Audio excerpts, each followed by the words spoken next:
You mentioned Kimi Raikkonen and Sauber, because I wanted to ask, how ready for Formula One did you feel when you made that debut with Arrows in Melbourne 2001? You'd had a good junior career. I wanted to ask you about that a little bit later, but you tested for Sauber for the year 2000, and it seems like it was a straight fight between you and Kimi for the seat.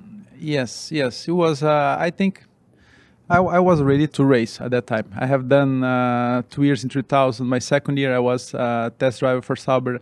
Compared to those days, I did a lot of testing because I would say between 12 to 15 days testing.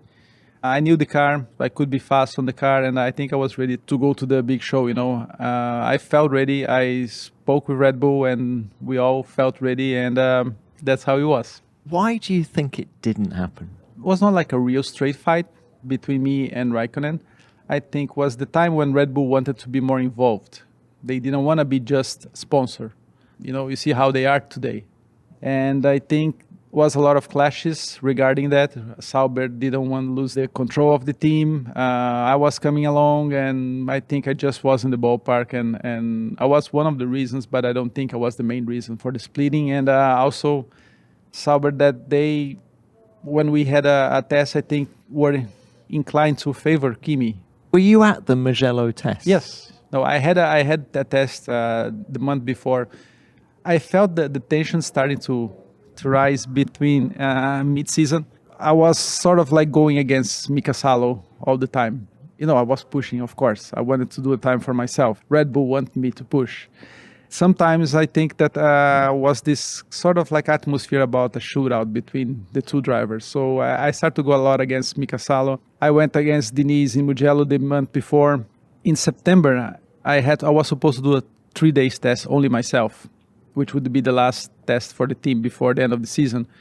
And Kimi showed up at the test, which was not on the schedule. And then we start sharing the car.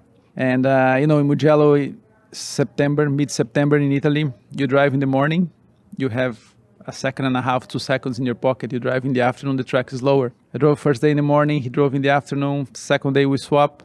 I had a lot more experience than him. So even on the second day driving in the afternoon, I was still faster. And then the third day, he drove in the morning with a bunch of new tires. I just drove in the afternoon, and we had a very, very close time. And I feel like stupid saying like, oh, I beat Kimi or so on because the guy is a world champion. And I was not. It's like, but I think Sauber was inclined to push for him. What did Peter Sauber say to you? He didn't say anything to me because he wasn't at the other day on the test. The conversations were going more between Helmut Marko and him. I felt like that I wouldn't belong in the team.